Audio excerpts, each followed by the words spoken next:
Controls come back to me. Hello, checkity check. If we're getting the live stream, I'll just make sure it's going out to all the right places. Which mouse am I on? I'm on. Oh man, where's my mouse? There it is. Mouse. So, yep, that's coming up. So, we got that. Hi, everybody on YouTube and whatnot. Are you all there? Yep, here we go. We got you. So, we're just setting up. Sorry, we were a bit late. We were just getting the tech sorted out. So, we've got Mr. Justin Delay from Reverb. Is that your real name, or is that your kind of stage Reverb music name? No, it's my real name. That's awesome. My real name. My email is delay@reverb. Excellent. And we got Matthew Hodson, and hey, everyone. We'll have Gaz when he's with us. So we're just waiting for that.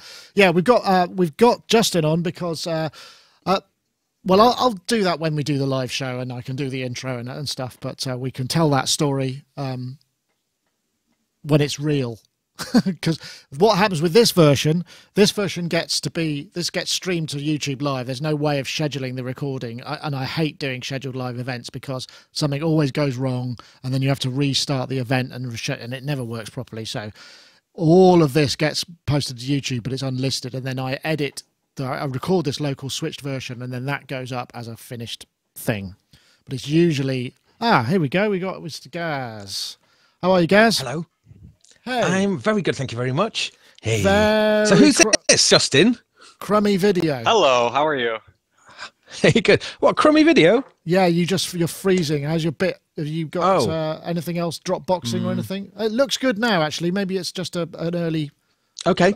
Yeah, I've got a wired, good fiber connection, so all should be good.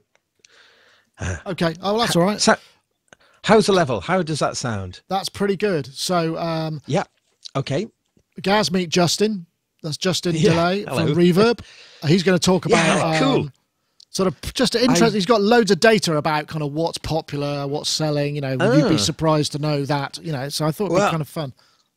I'm just about to use the service for the first time. I'm just about to sell something on it. So, should I be nervous? I'm a little bit. Ooh, No, very seldom. No. What do you think Justin's going to say?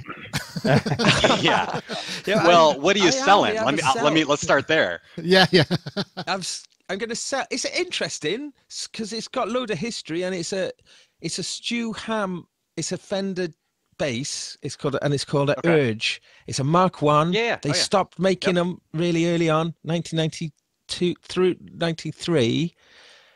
It was the first ever signature bass model that Fender ever made, Stu Ham. Really? It's also the first ever 24 fret bass neck they ever made. It's a ditty thing. It's a medium. It's little. It's like a really small little thing, and it's too small for me. That's the problem. Huh. It's got like jazz pickups and a precision pickup on it, so you can it's kind of got like bags of stuff that's saleable on it, I suppose. But yeah, but there we go. How about that? That's loads of information. There we go. Yeah, that's great. I can see this is going to work. Sorry, I'm trying to get my white balance sorted out because the monitor I'm viewing this on has got a really bad color correct. So I'm just trying to make sure. Does that look more natural to you, or that's horrible. Oh no, looks a bit cooked. No, hang on, back there. There, I'll stick with that one. I actually got yeah. In the chat room, somebody said it's gone past now, but your white balance is looking a bit cool. I just thought, that's the sort of advice you need, isn't it? Oh, I thought it was a compliment. Yeah, no. Oh no, cool as in no. I think it was just right. I think that's working. I seem to be a bit. Let me try. I did buy something on Reverb actually. I bought a module, ER301 Eurorack module from there. And it's just because they don't come up that often, and I got it shipped over from the US, and boy did I get stung on taxes. Yeah, well, that's the problem, isn't it? Yeah, that's the problem. Any kind of international selling. Yeah. Oh yeah. I mean, the Reverb service was just like bang, done. Really cool, easy to communicate with the seller, and you know. They don't come up that often, these things, so I just had to jump at it. Right. Totally. Can I ask? can I just ask quickly? You know, when I just give my little sales pitch, then because that particular bass that I want to sell has got sort of it's not the run of the mill. What do you think is this stuff that's best on the show, Nick, or is this? This entirely personal sort of information. Well, I'm trying to I don't mind really. I mean, we've only got 5 minutes before we start, so I mean, you know, I figured that there'd be a bunch of stuff, the reverb type stuff, just because we got Justin on. I should also point out that this isn't like any kind of. There's no commercial thing going on here. This is just they're fans of the show and said, "Can we come on?" So I said, "Yeah, all right, why not?" Yep. So yeah, 100%. I love the Sonicstate. Hey. So there we go. Just want to get that. I'll say all of this stuff when we're kind of start the show properly. Okay. Just for those people who've got. So just that question then, is that all right? If I just ask that question.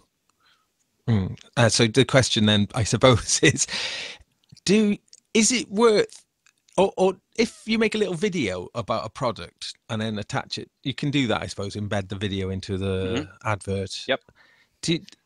Is that just like a bit of a waste of time, do you think, or does that have a good record for people selling things if they? Yeah, it's a great question. I would say for something like that bass that's a little bit more rare, you know, the features are probably not going to be as well known as a standard, you know, Mexican P bass or something.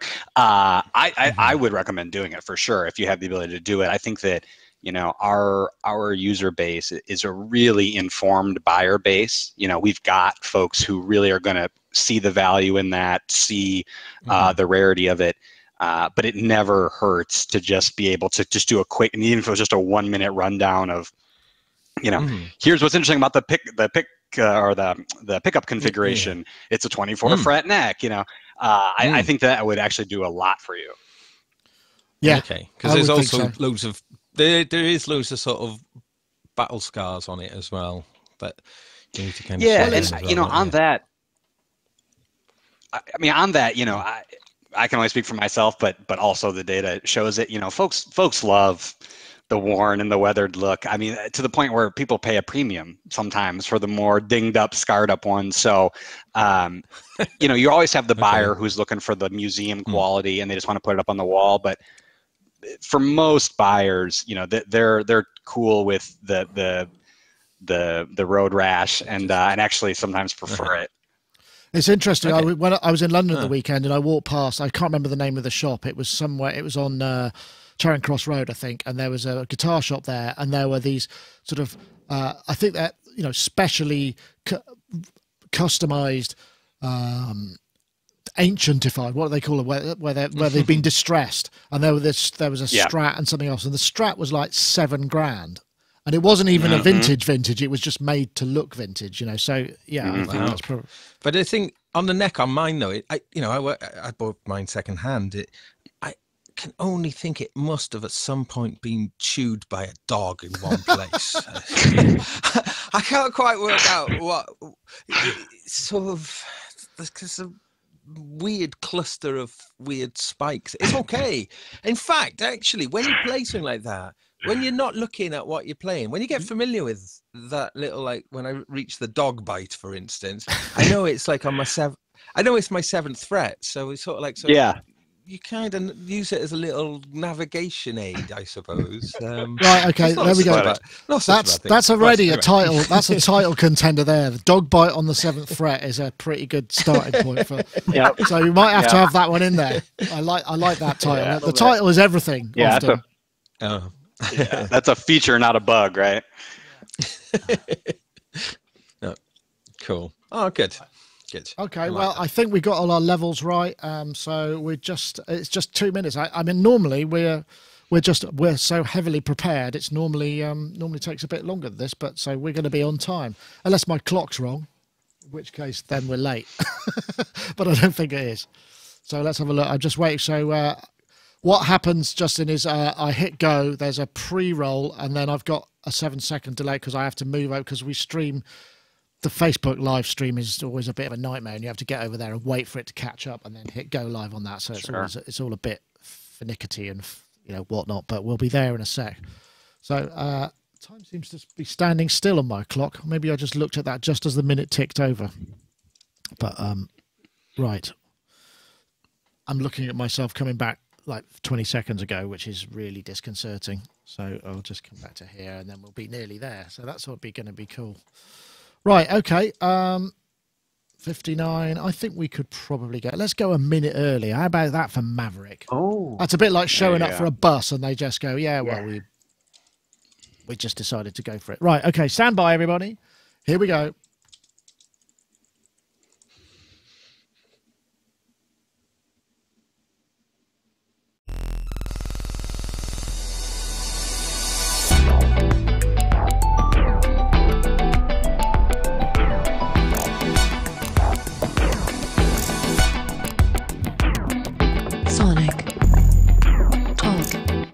Hello, everybody. Welcome to Sonic Talk, episode 546. Today, Wednesday, the 22nd of August, 2018 of your Earth years.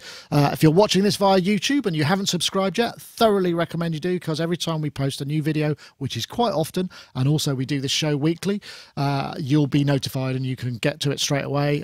Want to say hello to our live streamer, people in the YouTube chat, and also we've got our own chat room at sonicstate.com/live, where we embed this and you can choose which chat room you feel more comfortable in. That's fine. This is the podcast dedicated to music technology, synthesizers, software, drum machines, sampling, DJs, live performance, recording, the whole wide gamut of everything to do with making, recording and performing music, with a slight bend towards the electronic kind, but not exclusively. So this week we've got a new guest, actually, and it's a great story, actually, because we've got Justin Delay, who is from Reverb.com. Fantastic name for a person who works in the music industry, I have to say, and it's authentic. We've seen his birth certificate.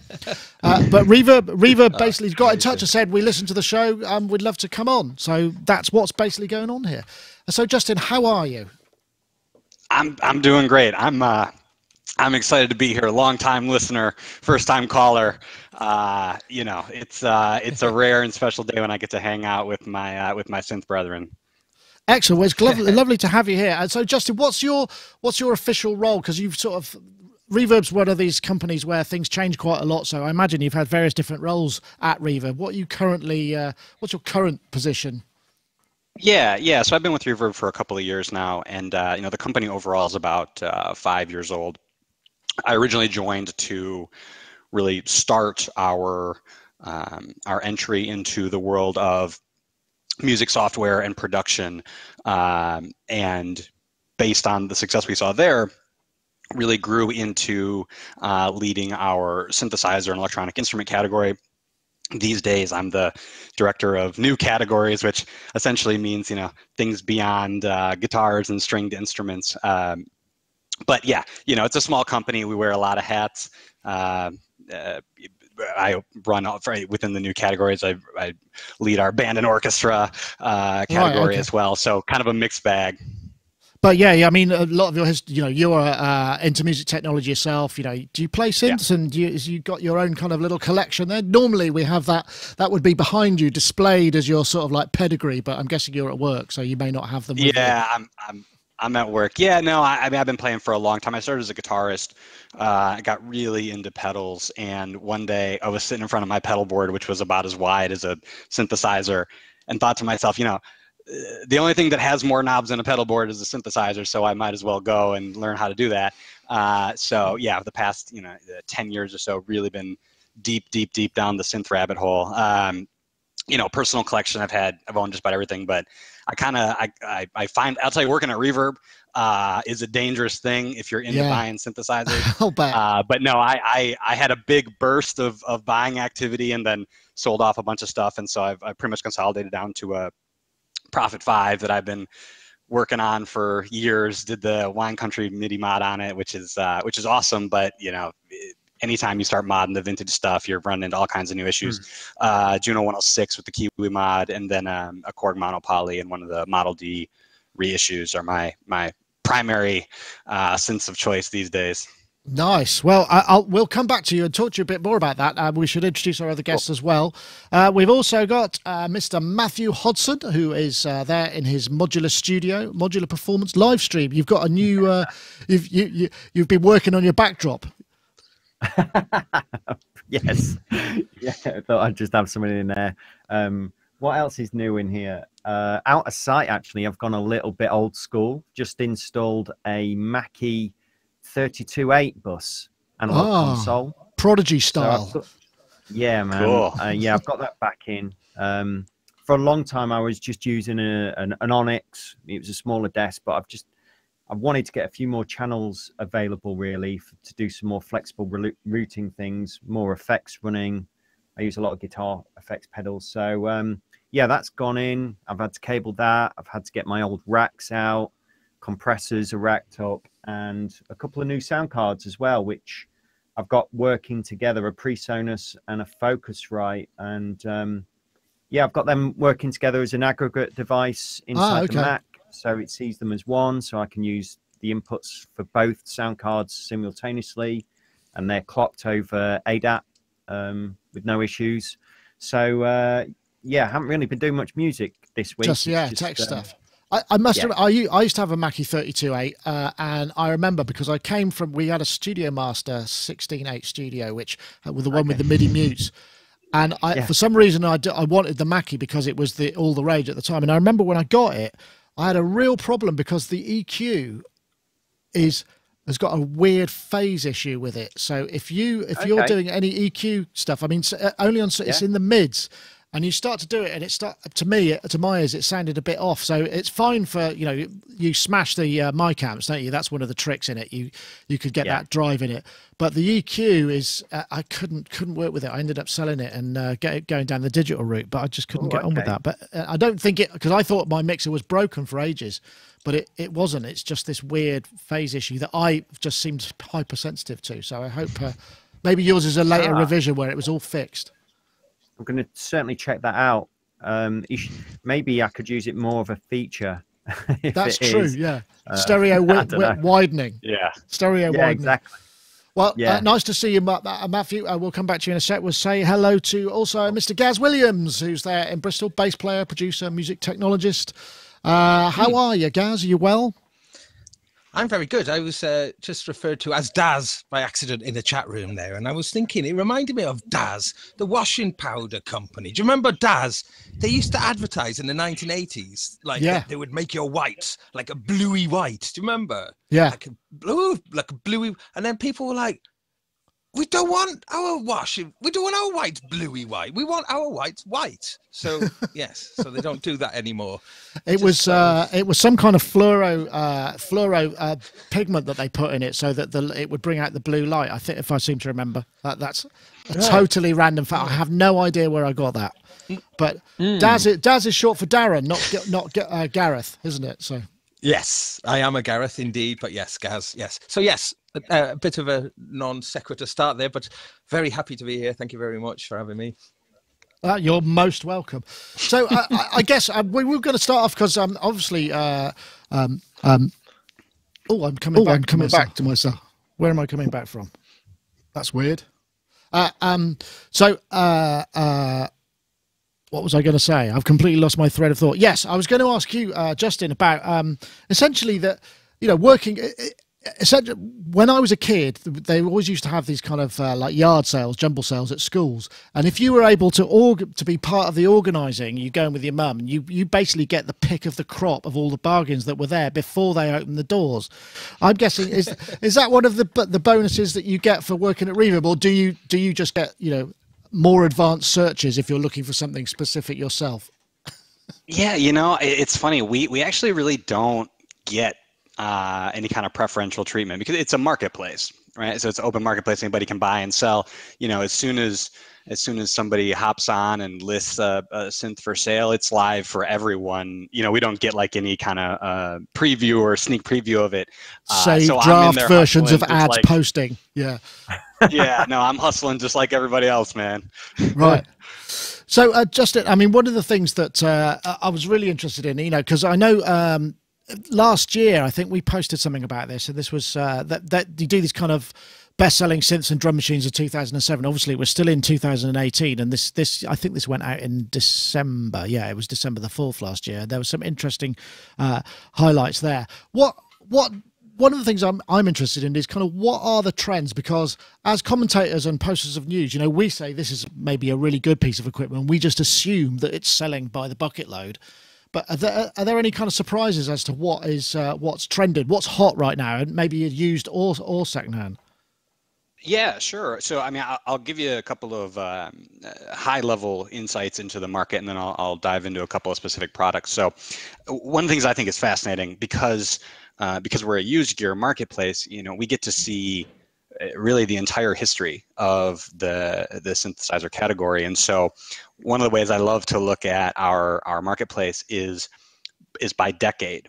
And what you see actually in the synth category is, as much as, you know, I think we all revere and dream about, you know, the really vintage original generation products, what we really see is that there's a big spike in activity around the 1980s synthesizers. Not a big surprise.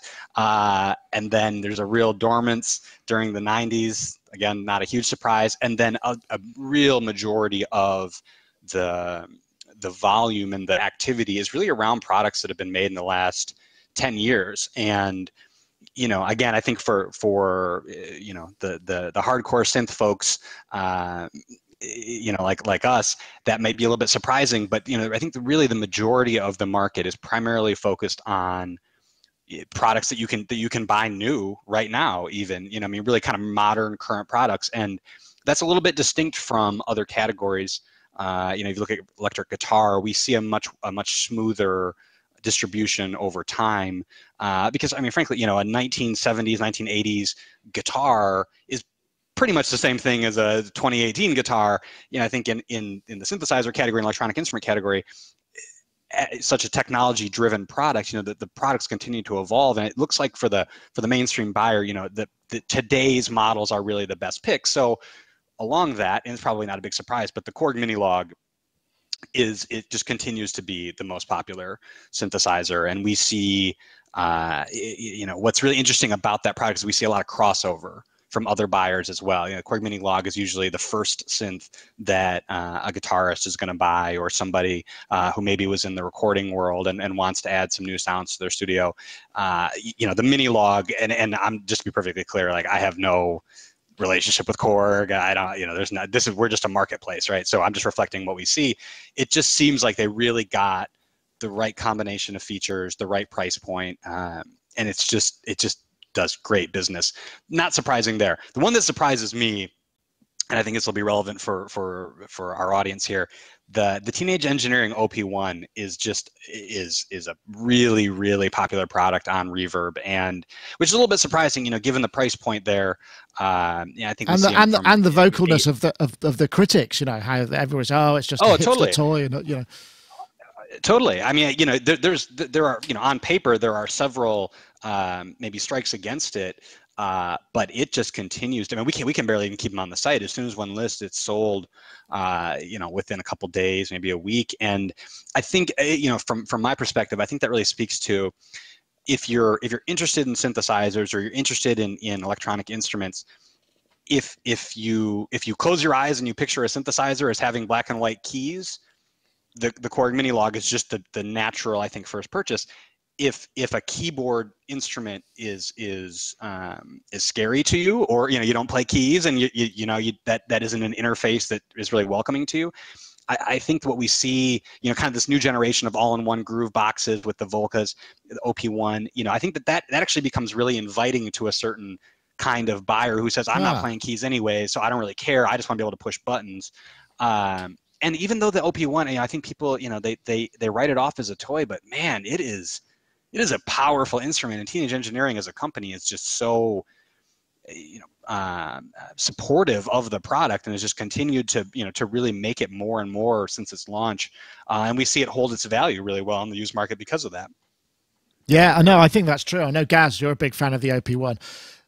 Something you said earlier there was really interesting to me, was you can chart the way that people almost you can chart their addiction to synthesizers by I started off, I was just interested in guitar pedals, and now look, and you can just see, right, I went Korg Mini Log, then I got maybe a semi-modular desktop, and then I went whap right up into modular stuff. I mean, I guess, you don't necessarily get that kind, you get more overview sort of type stuff rather than, maybe delving down into kind of the real Secret Service level of personal data, right?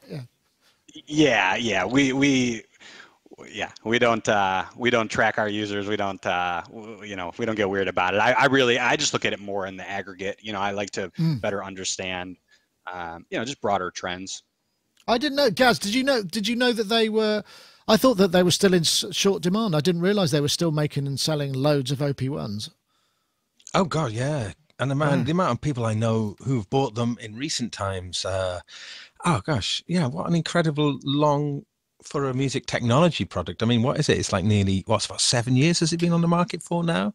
And, to maintain a price for that. And it was kind of, on a technical level, quite underpowered when it first came out. I mean, I think it was like equivalent to a mobile phone from the mid-noughties, I guess, or something like that. I mean, I'm not entirely sure, but, it hasn't received any upgrades like other products would need to sustain its lifespan. But Nick, is it all right if I just ask a question now? Yeah, of course, please do. This is this is a bit of a, it's kind of a warning.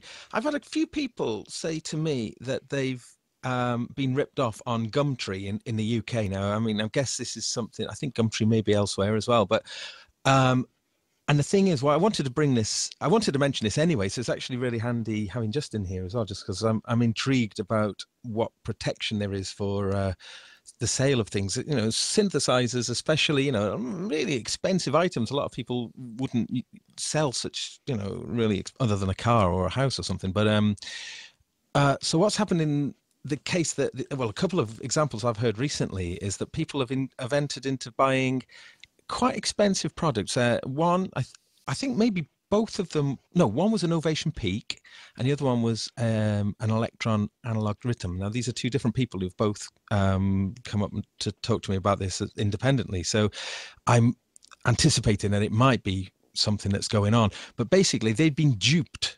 by the seller, sent lots of pictures, appeared to be very knowledgeable about the product. And then money sent, no product arrived, no further communication, gone.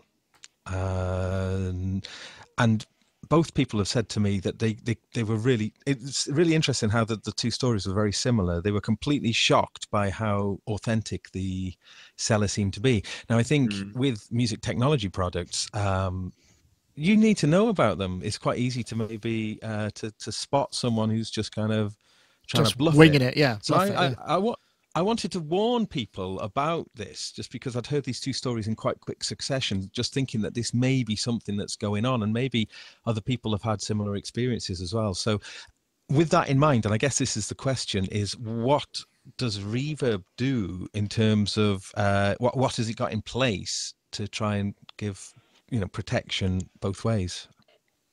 Yeah, I think it's a great question. And just zooming out for a second, why Reverb even exists, I can speak for myself, and I think I can speak on behalf of the majority of our community. We really saw that eBay or Craigslist, if you're buying locally, those types of issues could emerge, where you've got sellers misrepresenting or uneducated sellers misrepresenting products. And we just knew we could do better. And I think, and it's not rocket science, but the company is built and managed every day by musicians, by gear lovers. And we really wanted to focus on the community aspect of this world that we're in. I mean, it's a small world, it's a big market, but it tends to be a pretty close-knit community. And we really wanted to push the community aspect and the reputation aspect of it really to the forefront. So on that, just kind of nuts and bolts, our largest team here at Reverb, our customer experience team, the number one qualification is that you actually do know gear. And so if there's ever an issue, and forget about even sort of malicious behavior, but sometimes stuff happens, right? Especially when you're, to your point, you're shipping an expensive electronic piece of equipment.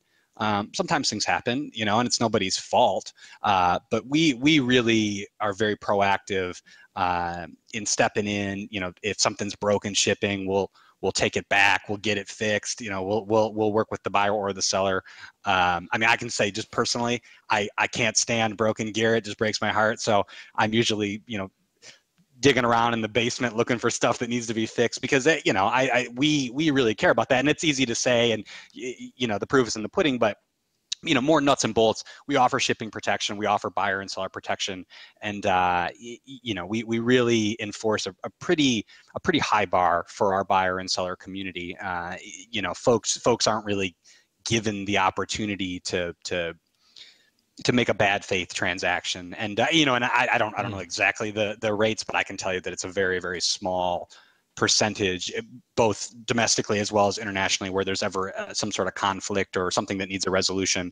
And I think, ultimately, I don't, Reverb's not perfect, and I'd be the first to admit it. And I think there's a lot that we can do to build our brand and our authority. But I think it ultimately just comes down to, we are able to say, hey, if I was in this situation, if I was the buyer, if I was the seller, what would I want to happen as someone who's bought thousands and thousands of dollars worth of music gear? And that really just guides the way that we deal with these issues moving forward. We just try to do the right thing for both the people involved, as well as, frankly, for the gear involved as well. And I think that level of concern is a little bit different than you might see in more general purpose marketplaces or storefronts. Yeah, no, thank you. That's interesting. Sorry. I wanted to flag it though, because it seems like we've got 100% to, so I was just interested to see if that, so I mean, in terms of like a malicious, someone trying to, I don't know, there's good protection in place then, I guess is what you're saying. Yeah, totally. I mean, we just to add a little color, we have a whole team, a quality team that looks at every listing that comes on, not to get a sneak peek at the deal, but to verify the authenticity or the correctness of the listing, and we're really proactive. Even small things like, hey, we think this is going to sell better if you have better pictures. We really try to be helpful in that way and flag anything that looks even remotely suspicious. So just one more question. Sorry, if you don't mind. I was just about to list something for the first time. I mean, without any, with eBay, then you get your, the more you sell or whatever, the more you buy, the more you can see sliding scale of fees and what have you. Yeah, right. Oh, you're getting feedback, the feedback and stuff. Yeah. Yeah, if you're doing it for the first time, what happens there? If you're a first-time lister? First-time lister, yeah. Yeah, so it's free to list. It's a 3.5% selling fee, which is significantly lower than eBay and comparable competition. And for us, from day one, our CEO David Kalt, has really been focused on making the music buying and selling process on the internet more affordable. And I think the old trope of the starving artist is real in many ways. And anything you can do to keep a little bit more money in the pocket of the buyer or the seller, it's a good thing for them. And frankly, it helps us maintain transaction volume. We really want people able to buy and sell and try things. And hey, if that doesn't really work out for you, sell it again and you're only out maybe a couple bucks.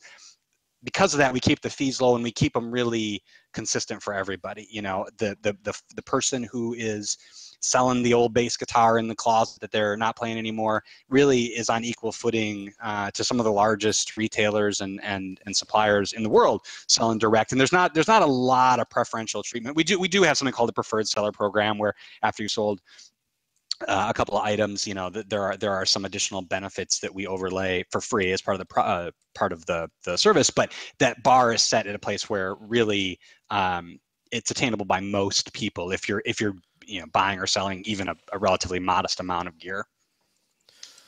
Excellent, thank you. I wonder if I could bring it back to some more statistical information, because Sure. I'm really so say the mini log's doing really well. Are there any real surprises? Have you just sort of gone, wow, a specific niche or category that's just suddenly shot up? Because I mean, at the moment, guitars and that side of it seems to a fairly fallow. Certainly from a news point of view, there's not an awful lot of new stuff going on. So where are the hotspots in terms of music technology? Sure. So, I mean, a lot of the most popular stuff is exactly what you would think. We continue to see modular grow. It's about 30% of our market right now, and continues to grow. And within modular, it's Make Noise and Mutable are the clear winners. I mean, there are several brands doing well, but Make Noise and Mutable, I think, have really separated themselves from the pack, and just continue to do great business. On the vintage side of things, that's probably where I'm more of a vintage synth guy. I'm just lucky enough to be able to play in that world. But I guess it's kind of like a reverse surprise. I'm surprised that vintage isn't more popular. Having said that, what we see is the Juno 106 just continues to be, the archetype of a vintage synthesizer. Prices continue to rise on it. It's a top. I think it's in the top 20 of products on Reverb, to all products across every category. Really? Wow. Which speaks to which speaks to, I mean, two things. One, it just speaks to how many Juno 106s there are in the world, that we can just continue to see consistent supply and see activity there. The DX7 also continues to be a very popular vintage synthesizer. Prices are pretty steady there, again, because I think that there's even probably an order of magnitude more DX7s in the world than there are Juno 106s. But what I've been surprised, but I've been excited by is FM synthesis overall as a subtype. The Volca FM, the new Electron, Digitone are both doing really, really, really well. And I think it speaks to, I mean, FM synthesis isn't any more straightforward than it was when the DX7 was created, but it feels like these makers, whether it's Korg or Electron, we're starting to figure out how to take FM synthesis, make it a little bit more accessible, a little bit more hands-on, and it seems like the market's really responding favorably to that. And so, to me, I'm going to be excited, and I'm interested to see if that gives makers more of an incentive to try, to kind of bring back some of these more advanced synthesis or synthesis plus sampling techniques, in the next wave of new products. But I'm trying to think if there's anything else that's really, interesting or exciting. Well, I'll tell you one anecdote. The Microkorg continues to be super, super popular. Well, there are a hell of a lot of those out there, aren't there? Yeah. Oh my goodness! I mean, from what I've read, it's the best-selling synthesizer of all time. And really, I mean, I don't think it's too much of a stretch to say that Korg, really kept the heartbeat of the synth market going there for a while when things were looking rough. The Microkorg was the one synth you could go into a Guitar Center and tweak some knobs on.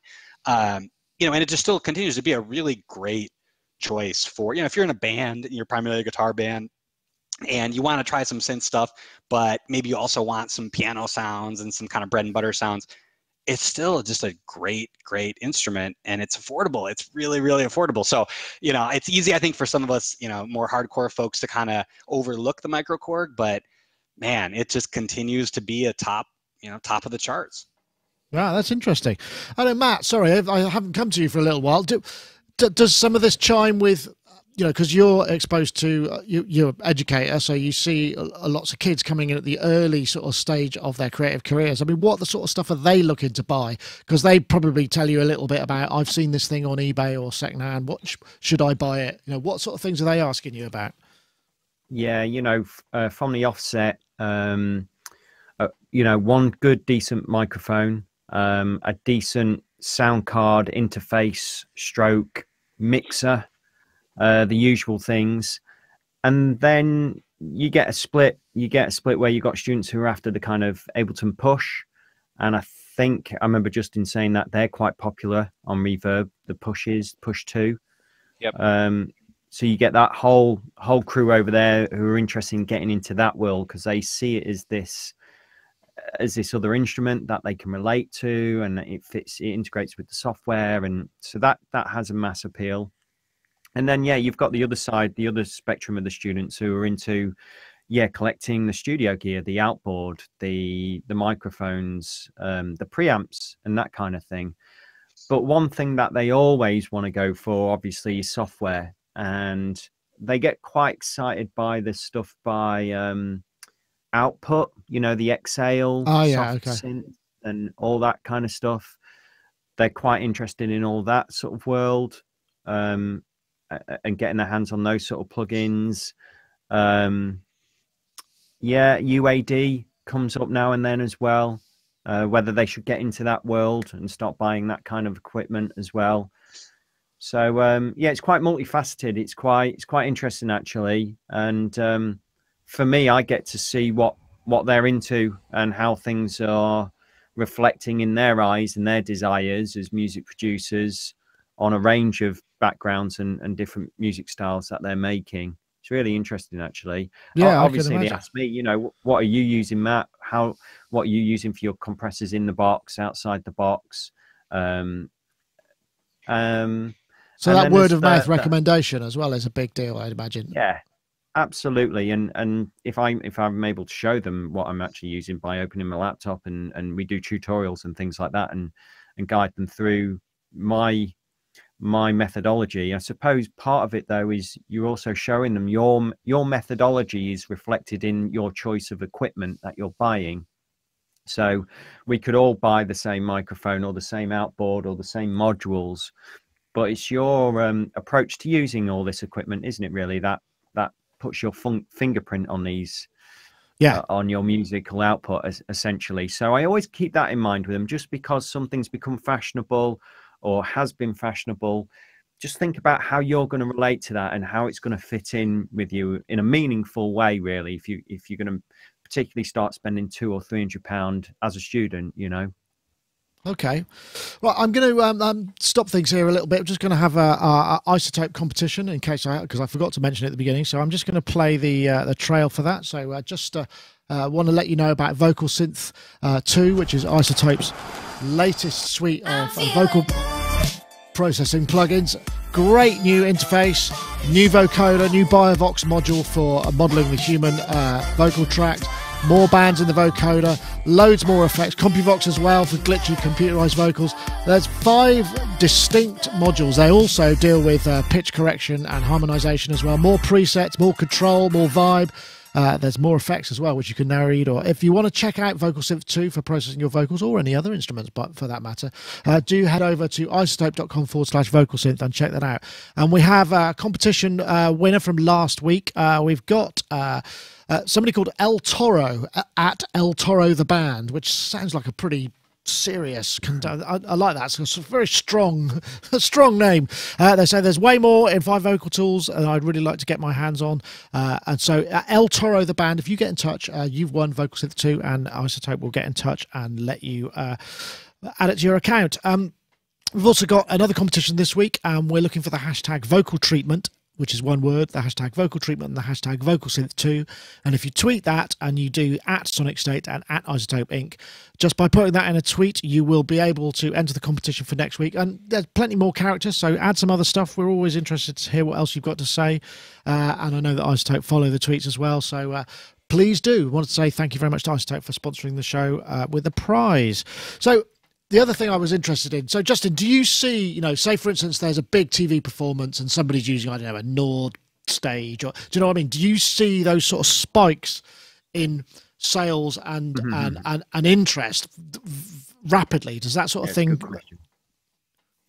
Yeah, that actually is a really interesting question, and I would say at a high level, no, in that there's a little bit of a lag between, because our market is fundamentally driven by folks who want to sell their gear, and what may happen, I think, is when folks actually see a product that they're really excited about and they own it, it may actually encourage them to go plug it back in and play it some more. So it's usually fairly lagging.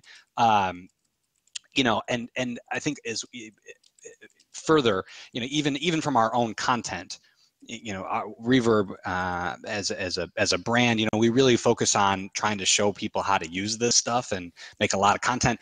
Even our ability to really shape the market is somewhat limited, which I like that dynamic. I think it, you know, it speaks to a fairly informed user base or an informed community where, you know, they're making their own decisions sort of beyond what they're hearing or seeing.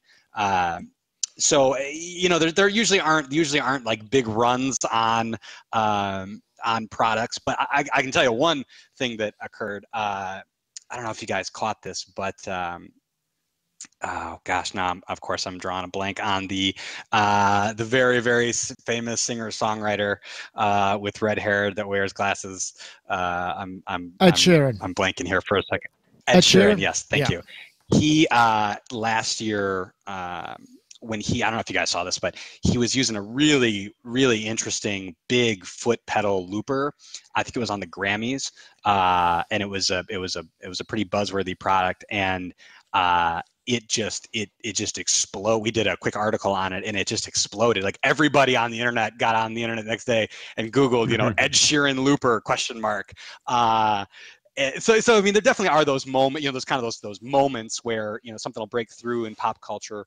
You know, a couple years ago when Stranger Things first launched, we did a whole breakdown of the sounds of Stranger Things, and you know, that just erupted because it was like, you know, those kind of classic synth sounds hit the ears of a mainstream audience for the first time in a long time, and there was just this explosion of interest in anything Stranger Things related, you know, and any synth you could play the theme on, you know, it was a good YouTube video for a good 6 months there. Yeah, no, that makes a really big difference. And I mean, I get, you know, we know from we don't get information, we don't get sales data, but often we might do a review of something, and then we'll be in touch with the manufacturer later, and they say, oh, you know, just ask the question, did you see a spike in sales? And they go, yeah, we sold like 70 units or however many based on just after that. And that's always makes us feel kind of good that we're able to advise. I mean, obviously I'd love to get kickbacks for all of that, but it doesn't work that way, unfortunately. But yeah, ultimately, you know, that's the sort of thing that really, you know, you see you can see what sort of effect those things have as well. I suppose sorry. Oh, I was going to say, you know, I mean, I think the nature of synthesizers and electronic instruments, you know, beyond the sort of advertorial aspect of it, you know, I really think that the average buyer can benefit from, you know, a couple of minutes of just breaking down how the instrument works, you know, what the cool features are, regardless of whether or not it's a sales pitch, because they're different, they're unique. You know, each of these instruments, that's part of the fun of it, is they each have their own, you know, sort of philosophy and way that you're going to use it, which is a little bit distinct from guitar. You know, I mean, there's a lot, you know, every guitar is different. Every guitar is a beautiful instrument, but you don't need to spend as much time on a per instrument basis explaining how a guitar works. In our world, especially as, you know, these instruments become, you know, sort of a new wave of complexity, it's worth taking the time to break down how they work. And I think that, you know, you, Nick, not to be gratuitous, but, you know, I've been watching your stuff for years, learning, you know, independent of whether or not I'm going to buy the piece of gear, just learning more about the instrument, you know, really helps me make informed decisions. So I definitely agree. I mean, you know, it's you can definitely inspire folks in the right direction. And, you know, with us, we're not an advertising business. We don't make any money off of that. You know, we only make money when something sells on Reverb. So it kind of frees us up just to make the kind of content that's really, you know, educational first, I think, and then, you know, sort of sales pitch second, third, or never in the content itself. Yeah. Absolutely, because you do make a lot of your own video content as well. I've seen quite a bunch of that. So I think what we might do is move on to one of the topics that we got lined up. I'm sure there will be other snippets of reverb-based information that we can drop in as we go on, because it's quite an interesting one. So this was a video that's just been put out by Novation, and it's to do with the kind of history of the launch pad and the whole kind of concept of the light show and how it really became big, you know, because my music upbringing was pretty conventional. I started piano lessons. There's no real launch pad action in this bit, but they talk to Sonic, they talk to, I'm trying to remember all the people who are in it now, Nev, and there's a French guy as well who was one of the first people to kind of have a launch pad style grid video, sample cut up video come up and go big on YouTube. If I fast forward it a bit, we'd probably be able to, yeah, here we go, featuring, that's where I should have started the video, this really, isn't it? These guys.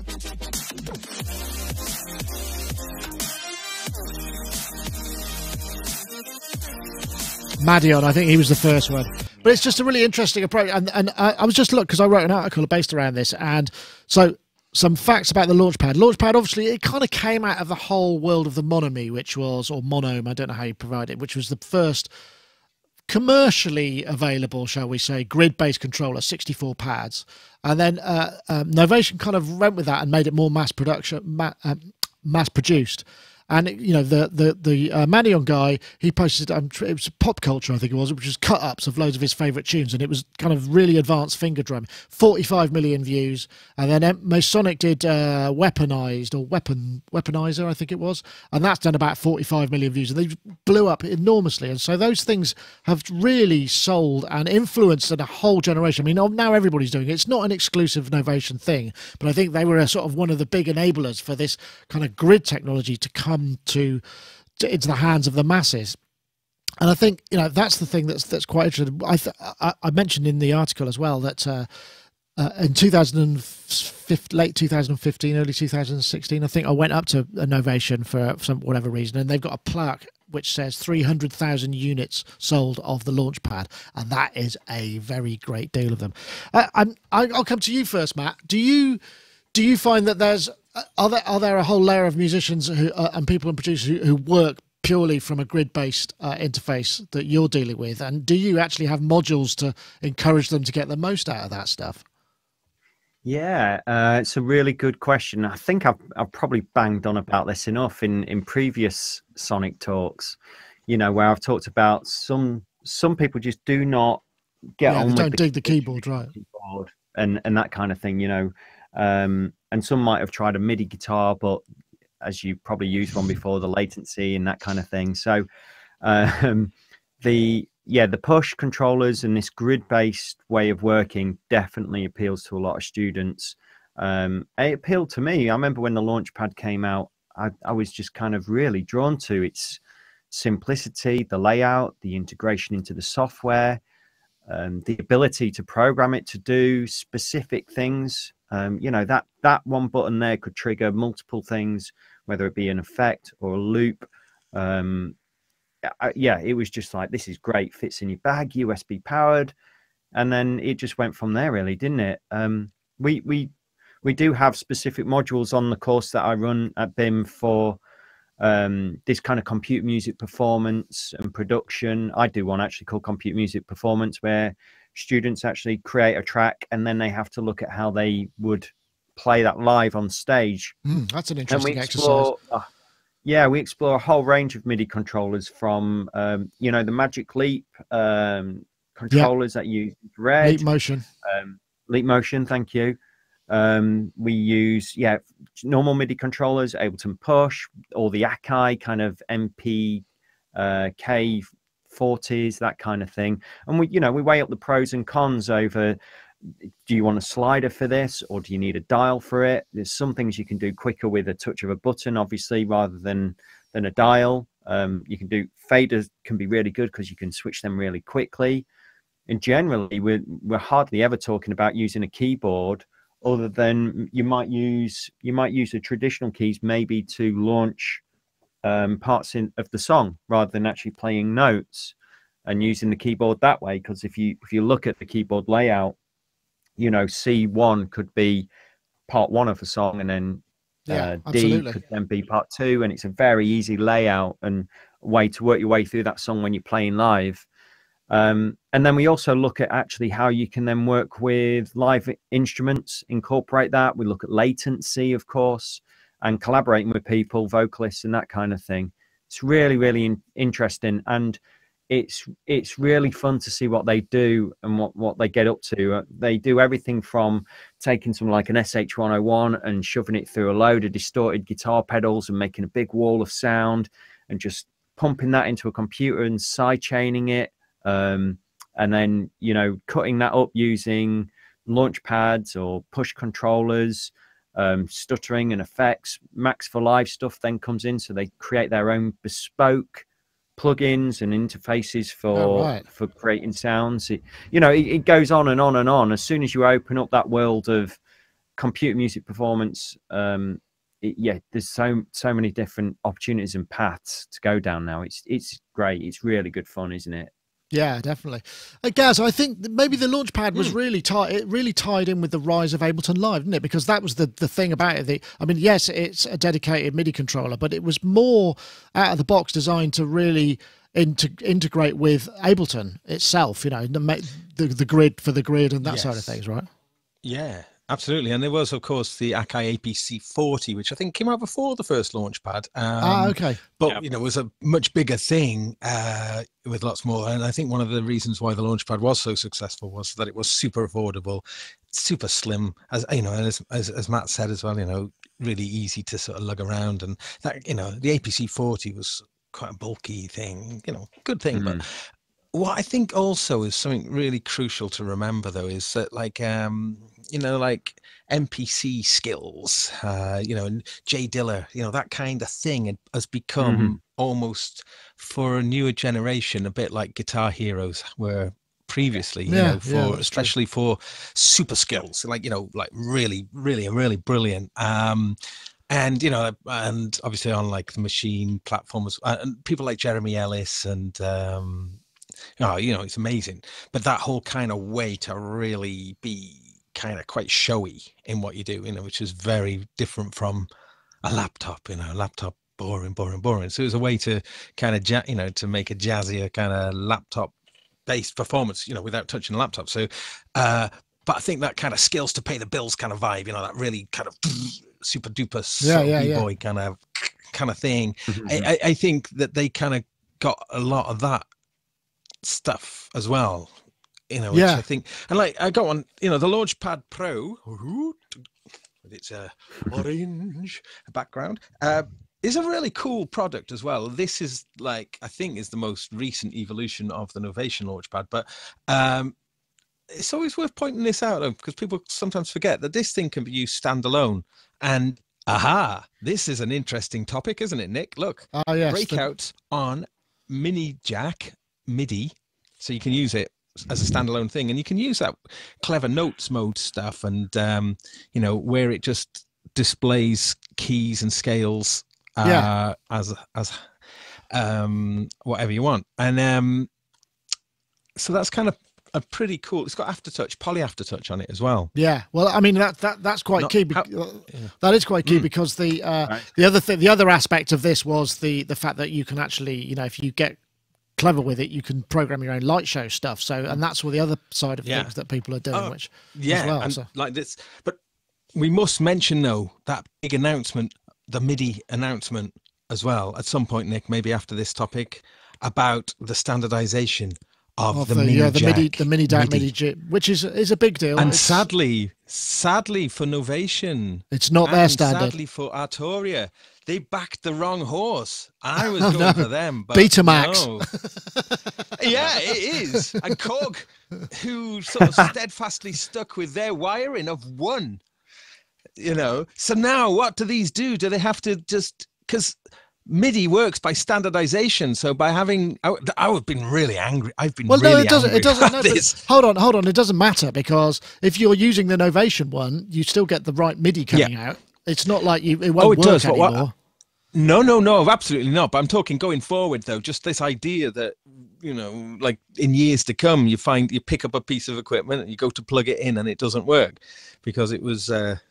You know, you can get adapters and things to switch it around, but just what we need, eh? That was more of those. No, that's more Clagnuts. I don't know. So, Justin, so do these have a fairly consistent sort of sale value? You know, do you see a lot of the sort of Novation Launchpad family moving around on Reverb?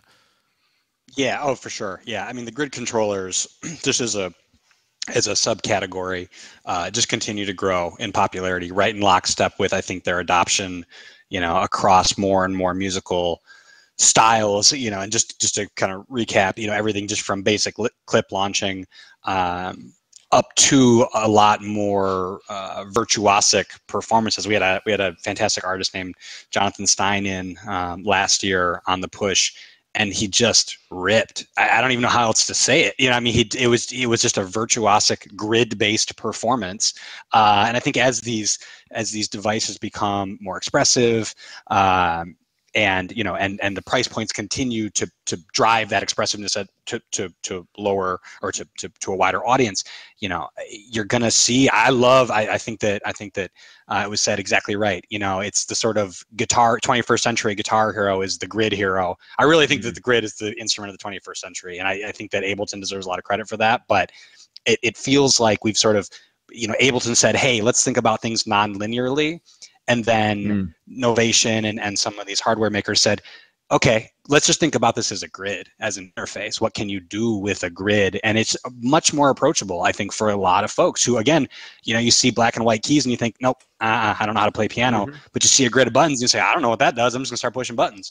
And it might trigger some beats. It might play a note, and that sort of non-linearity of it all, I think, draws people in. And yeah, I mean, we continue to see, they're holding their price points. Like, it's such a good thing to buy used. You can save some bucks on it. They're pretty durable, and it's a really cool thing just to add, especially if you're a laptop producer. And I'm not trying to sell anything, but just from my perspective, if you're a laptop producer and you're proficient inside of your DAW, you're proficient inside of Ableton, it is such a breath of fresh air and a game changer to even plug in one controller, one device into your computer and start going more hands-on. And I really think for a lot of people, the grid controller is the right first step out of the box back into the world of physical interfaces.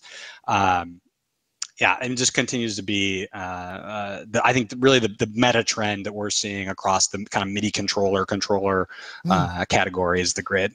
We were talking a little bit at sort of pre-show. I mean, you were saying that the Push 2 is actually, or the Push stuff is doing well. I mean, in comparison, is Push actually doing better in terms of volume, than the Novation stuff? I'm not sure how you measure that particular. Yeah, no, from a volume perspective, the launch pads do better. I mean, it's just a price point perspective. And I think as they've expanded that line, there's the Mini and there's the Pro. They've really figured out, I think, how to hit a couple different segments. The Push is a bigger investment. I think for a lot of folks, like you kind of need to make the decision, like, I'm all in on Ableton to really buy the Push. But the thing with the Push is that it holds its value, which is why it's so popular. When we look at sort of top products overall, Launchpad is doing higher volume, but because the Push used holds its value so well, it ends up at the top of the charts. But I mean, really, we even the launch key, the Novation, the keyboard, the Novation keyboard with just like 2 rows of grid buttons, we got one even of those. that does really well. That's interesting. I think I think the thing that the grid itself is a great idea. I think the problem I have with it is it's that combination. I've always liked the look of the APC-40 and the APC-40 Mark II, just because you've got so much more hands-on, and you see a lot of those people like loopers like Claudio and various other people who are using that as the heart of their center, because they've got Push, but they've also got that for with all the rotary encoders. It really makes a big difference for that additional hands-on, because when you're playing live, you need to reach for something, don't you? Sorry, Gaz. Yeah, well, don't forget that with the Launchpad, they did innovate that amazing thing where you can kind of go, you put it into volume mode, and and depending on how hard you hit it, you can control how fast you make the fader move. So if you want it to mute straight away, just a really hard tap of it will make it just go, but like a slow tap will make it slowly fade. And I mean, that is something I haven't really seen replicated anywhere else, and is a really cool function, actually. You can do that across all the parameters. It's quite fun if you've got lots of macro setup and just sort of punch away kind of randomly. So, it's kind of interesting, isn't it, how they've developed that grid into, this is a new area of performance, I suppose, isn't it? Something that we wouldn't have, envisaged years ago. And that's right. And the Launchpad is a I'm still not Crucial. not totally gridded up, but it definitely is useful for some things. I think we should probably try and move on to another topic while we've got the momentum. This one was interesting. This is a guy called Tony Longworth, who's just done the soundtrack for this motion picture release purely on Korg Gadget on iOS. We posted an article on it, and all the cues are listed. And what was fascinating about this is he was very specific. It was only using Gadget. It's a kind of horror, thriller, action film. Obviously, it's quite dark in places, but just the very fact of that is quite an impressive thing. And, I know sometimes we get criticised for not doing enough iOS, sort of maybe outside of the podcast. I mean, either you talk about it too much or not enough. It's really hard to tell, which one is the correct answer to that question. Mm-hmm. So, I don't know, Gaz, I know you're a big fan of Gadget. Are you surprised at this, or is this... yeah. No, not at all. Well, the only thing that's a surprise that it's taken this long, really, because, Gadget is an incredible piece of software, and the way that it's expanded over the years as well is amazing. And I mean, when they've brought out things like the Wave Station, the additional and then that instruments becomes, and that's a very clever sort of ecosystem that Korg have pioneered in the iOS world. You buy like a full standalone thing like the Wave Station, and then it appears as some randomly named world city in Gadget. I have no idea what the naming is about that. Why certain genres of some sort of like Berlin School and I don't know. I think there's a few things like that, but a lot it gets really weird. I mean, well, actually, because there is like a PCM sort of player thing, and it's called Glasgow. So like I don't know, working man's club in Glasgow, perhaps. Yeah, right, I'm with it. I can see how that works actually. But I mean, Gadget is a really amazing piece of software. The way that automation works is absolutely super slick, and the interface is really, really good. And of course, you can do something people forget about. You can export your project out of Gadget on the iOS into an Ableton Live format, and it's then bing, you've got a full session view version in Ableton Live with everything rendered as audio files. I'm not sure if you can do it. I wonder if that's what he did using. Well, yeah, but but even still, you could do it totally in the iPad. There's enough of the automation, and there's some decent effects, and Korg know how to make things sound good. So that's why, I mean, this is a perfectly valid way of working. And in fact, pair of headphones, Gadget, maybe a little MIDI controller, but maybe not a MIDI controller, or maybe done with the step sequencing. In fact, the step sequencer is so fluid and easy to use. They kind of got it right from the very first release of Gadget. The sort of the piano roll editor. That's always been very intuitive. Some parts maybe not so intuitive in Gadget, but when you figure it out. But yeah, great. But of course, as I say, as a sort of as a way of being able to play all your kind of legendary old Korg keyboards, and so you just as almost a sound rack. I'd just like to point out, Lady Aptitude scored a version of the Sonic Soul theme tune using Korg Gadget only. Hopefully, I'll put the link to that in the show notes if I remember. Matt, I don't know whether or not you. I mean, you're that. I can see behind you that there's not a lot of iPads there, but there's a lot of modular stuff. I mean, do you? I suppose that the concept of the technical limitation is a good one, and I guess the guy could probably, that means he could be working on his stuff on the bus home, on holiday, in bed, all of those things. Yeah. Whereas for the rest of us, we have to sort of be at the studio or at an instrument that will give us some sort of possibility of working those ideas out, right? Yeah, absolutely. I think it's really interesting what's going on here, and it's potentially a sign of the times and things to come as the iPad will develop. And as the integration of the apps will develop, we'll look back maybe 10 years' time and go, do you remember when that guy did that soundtrack? He was the first to do it maybe on an iPad, and that was it. And it might become a lot more commonplace. I really think it's a sign of times. And I think it sounds great as well. I had listened to it, and I thought, if I was sat watching this at home, I wouldn't be sat there going, this isn't quite right. And it sounds a bit off you know, I really like it. The use of the effects is really good. The composition's really interesting as well. But yeah, I do still use iPads, mainly for MIDI note generation.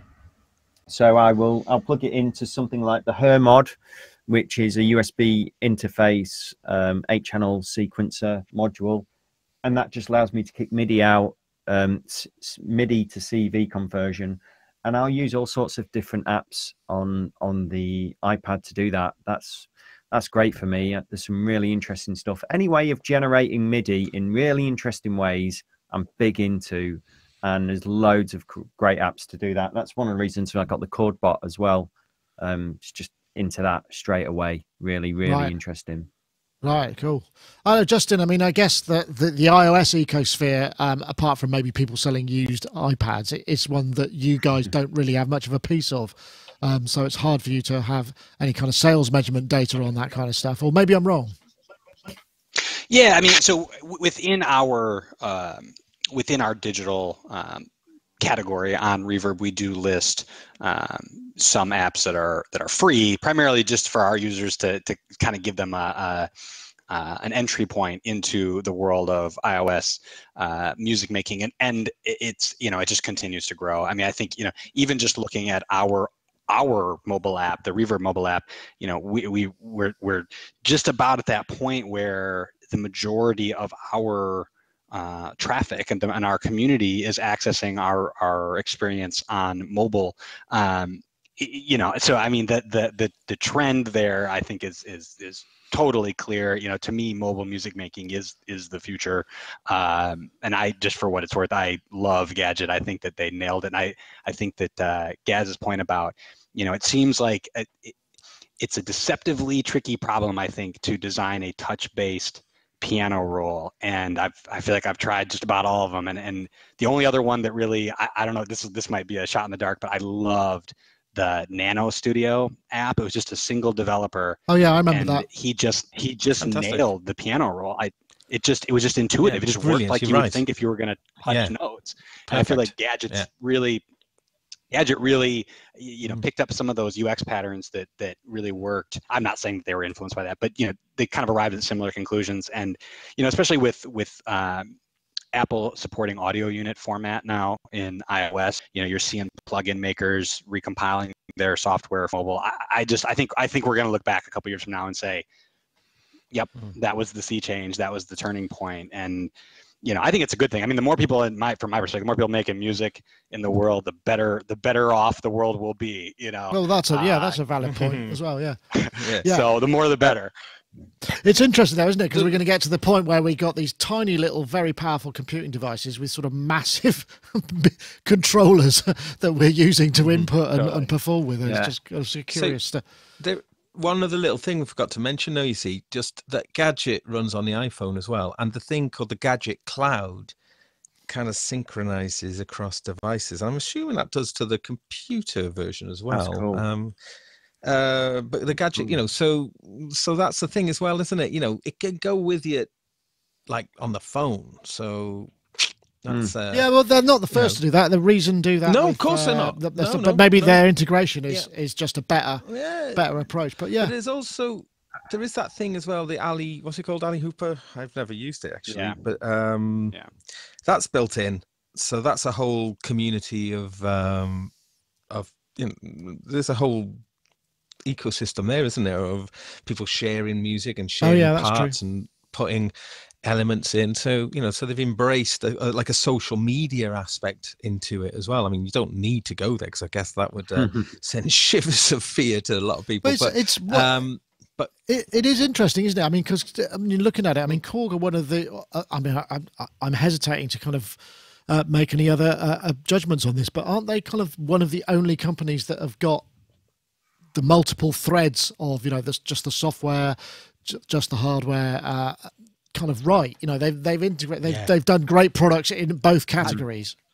Yeah, I think they're the only company who's successfully got the iOS thing right out of the big ones. You know, Roland do support apps, and they've dabbled in other things, but not anything quite as succinct. And the Korg conversions of the iOS of the, as I mentioned about the Wave Station, they're not just straight recreations. They tend to sort of take that and then open it out. Like the Wave Station one is a really interesting one, the way it allows you to get into the nitty gritty of wave sequencing, which would have probably been horrid on the original one. So actually, because it was quite an interesting thing. So rather than being really purist in their return to their classic synths, they've kind of actually used the format to expand on. So, so kudos to them in that way, really, as well, to be fair. Yeah, absolutely. It's a workflow thing at the end of the day. I just can't see a lot of people that I know, and I still write for TV and adverts, going out and just doing this on an iPad and switching it up right away. There's particular tools that we all use, go-to plugins, and that make certain jobs easier. Yeah, exactly. Yeah, absolutely. It's a workflow thing, and these things just take time as a tide of new composers and producers come in, who will start embracing this technology a little bit more, because an iPad and to buy the core gadget is far cheaper than going out and getting a Mac and loading it up with a load of contact instruments perhaps and all that kind of thing. So accessibility for the new composers will drive forward this new wave of composition, I suppose, and work ethic. Yeah, I suppose that's the thing. I mean, as you become, Tony Longworth is actually he's been doing it for 25 years, so he's kind of gone around it in a slightly different way. But I mean, somebody who's starting off is like, well, this is all I can afford. This is the limitations I'm working with. Yeah. As you find that you've got to do more and more of this kind of thing, you tend to buy things that you think will make your job easier and give you more time on the job rather than figuring out how to do the job, I suppose. Yeah, if that makes sense. That's right. And I know I've got the hardware sat behind me, and I do stuff for adverts, and I will just use the modular and I'll record stuff down, but I'll make notes. And if I need to do retakes or change timbre of stuff, I can do that. I can patch something up pretty quick and get back and record that down or make edits within the box. So that's how I work. I'm just pretty quick at doing that, and it's a preference to just quickly repatch up a few oscillators, get that sound back, re-record the passage down, and re-send it off. That just, for me, that is so quick compared to if I was to get an iPad, load up the app, and that wouldn't be so quick for me. So right, no, what interesting. works for you again, Exactly, whatever works for you. We're nearly at the end. I did want to just get this in quickly because it's just such a bonkers piece. This was something I found. This is where the Facebook suggestion algorithm actually did do something useful for me. It doesn't often, but this was the 33 photographs of the Pink Floyd concert in Venice on a massive floating stage in 1989. This was vintag.es, so vintages, I suppose, and looking at the kind of this concept. So basically what they did is they, by all accounts, and this is allegedly in all of those sort of disclaimers, they managed to obviously the person in charge or high up in the Venetian council was a Floyd fan, so they managed to basically bribe their way into getting this massive floating stage, create this ridiculous 250,000 people, they reckon, showed up for this gig. There was no provision for sort of toilets or catering or accommodation, and they just plonked this massive stage in front of the San Marco and did a gig. And it was televised to 20 million people, 100 million people, they reckoned it was. And that's in 1989, so that's a lot of people. And it just seemed to me as like, that there are the pictures of the aftermath, which are just sort of shocking. 300 tons of rubbish, people climbing up listed buildings and weeing in the court. I mean, look, that is just chaos. But they managed to somehow pull off, and I just thought, well, that's not something that you're going to be able to get happening very often in life.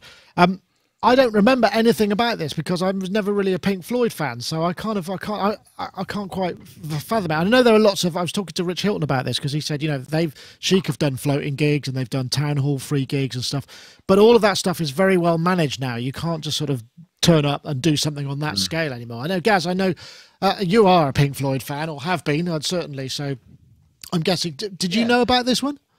Yeah, don't you know? I mean, I'm surprised you forgot about it. It was sort of so televised. No, I just remember the wall. Yeah.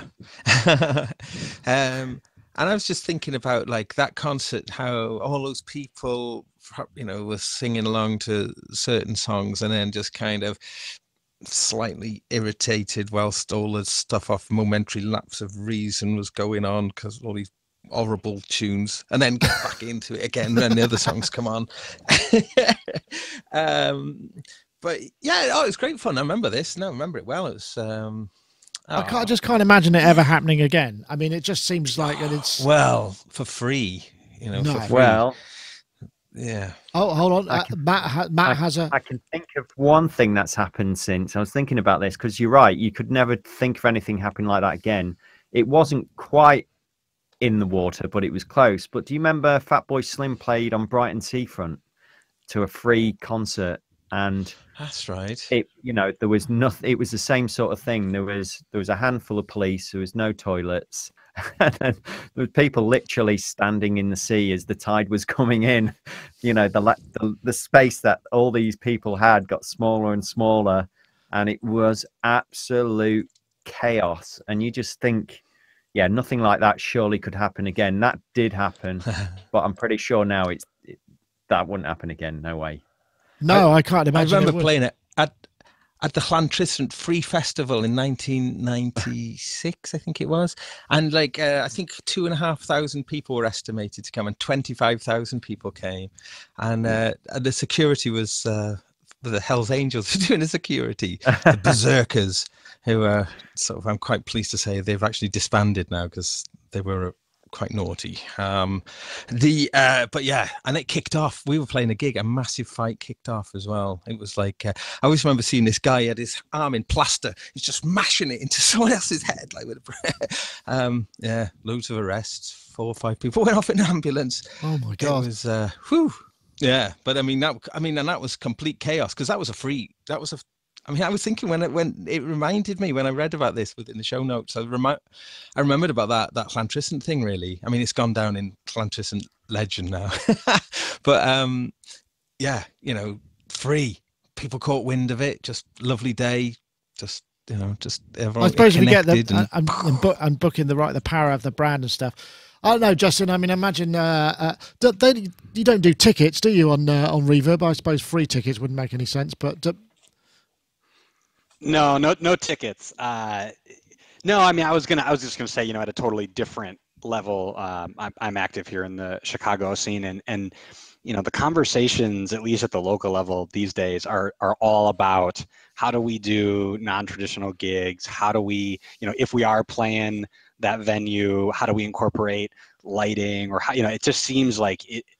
Even at the local Thursday night level, folks are really trying to push the envelope of what live performance can be. There's a band out of Detroit called Adult that just played their album release show in an airport hangar, and you know, and it was, I don't know how the acoustics were in that airport hangar, but you know, they were able to really generate yeah, right, they were able to generate some really interesting buzz and some attention for themselves by purposefully, you know, playing with the venue. There's a band here in Chicago called Hyde that did a series of kind of pop-up gigs in cemeteries, of all places. So, you know, I mean, I feel like, you know, it's certainly no Pink Floyd, but it really feels like, you know, the pushing of the envelope in terms of what the live performance is, where it is, what the experience is like, just continues to innovate. Do you think there's some aspect of it? Because, I mean, it's like also a compensation for, I don't know, either the technical nature of the music, where, I mean, Pink Floyd I don't remember them being renowned as individual show people, but the show itself was always on a grand scale.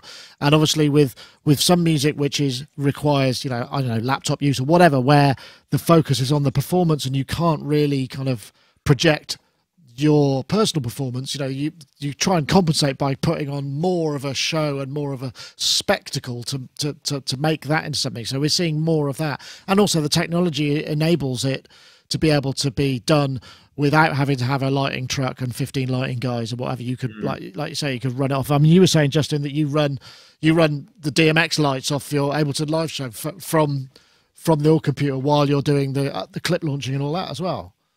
Yeah, I mean, just to go back to the point you just said, you know, there is, having played in rock bands and you know the sort of built-in entertainment value of seeing 4 or 5 people all playing together, you just lose it. It is not as exciting when you're got a laptop and a couple of guys or gals up on stage.